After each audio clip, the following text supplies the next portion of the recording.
irra deebiin akkasiin gaafadha yooyyaa. Hundi keessan maqaa gooftaa Yesuus Kiristoosin baga jiraattan.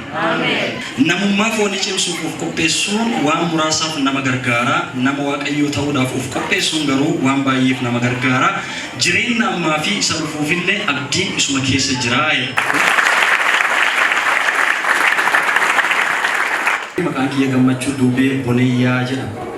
Duubee jechuun liqii jechuu miti. Duubee jechuun ilma abbaan duuba dhalate yookiin abbaan isaa bakka hin jirretti yoo dhalate duubee baafata gujiini. Kanaaf duubee jedhame. Kitaabi kiyyeen jalqabaa guddinaaf bilchinadha. Kitaaba kanaa ilma koo hangafaatiin kun. Namoota hedduun dubbisaa akka turtanii beekan kitaabi inni har'a eebbifamu immoo kitaaba lammataati. Kitaabi adoo guyyaan jiru fiig jedhu kun wanni guddaa inni nu barsiisu maali? Kanaan jettanii addunyaa lafaa kanarratti haga bara latti dadante yookaan addunyaan kun uumamtee jalqabee namooti bindillaan yookaan namoonni danuun addunyaa kanarra jiraatanii darban. Namoota addunyaa kanarra jiraatanii darban kanneen keessaa warri nuti amma maqaa isaanii yaadannuuf beeknu namoota baay'ee muraasaa fi qubaan laakkaa'amuu danda'anidha. Namoota baay'ee isaanii eenyummaa isaaniitu hin beeknu yookaan addunyaa lafaa kanarra fuula lafaa kanarra jiraachuu dhabuu isaaniitu hin beeknu. Akka carraa ta'ee namoota tokko siidaa awwaala isaaniirra itti dhufnee maqaa isaanii siidaarraa dubbisnee dhaguu dandeenya lafarra jiraachuu isaatu. Namoota hedduu jiraachuu isaanii hin beeknu. Namoonni nuti jiraachuu isaanii yaadannu namoonni muraasni qubaan laakkaman sun namoota yeroo isaanii kenname keessatti dammaqanii fi kaayoo uumamaniif yookaan kaayoo isaaniif kennan yeroo isaaniif kennametti hojjetanii addunyaa kanarratti seenaa galmeessuun faanni jiraachuu isaanii cirracha seenaa irratti hafe namoota akkasii yeroo hundumaa maqaa isaanii kaasa. Namoota kaan garuu jiraachuu isaaniitu tizemmisau yaallan.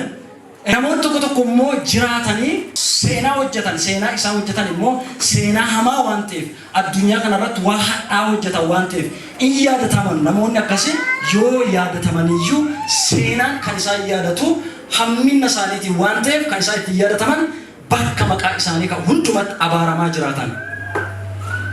Kitaaba adoo guyyaan jiru fiig jedhu kaayoo nuuf kennameef yeroo nuuf kenname akka nuti wal simsiisuu dandeenyu.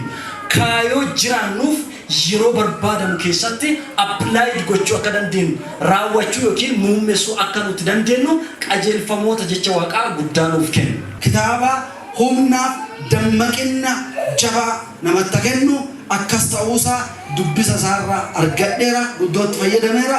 Sagantaan waaqayyo dhala namaatiif qabu inni guddaan akka namni kaayoo qabatee gara addunyaa kanaa dhufee hin jiraate ulfina waaqayyoo ibsuufi.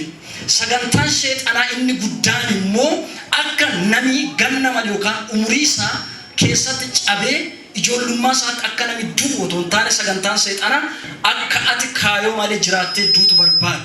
Waggaa dheeraa falli jiraachuun qofti jijjiirama fiduun qabu kaayoo qabatanii jiraachuun baay'ee murteessaadha. Yaada nama tokko isinii kenna.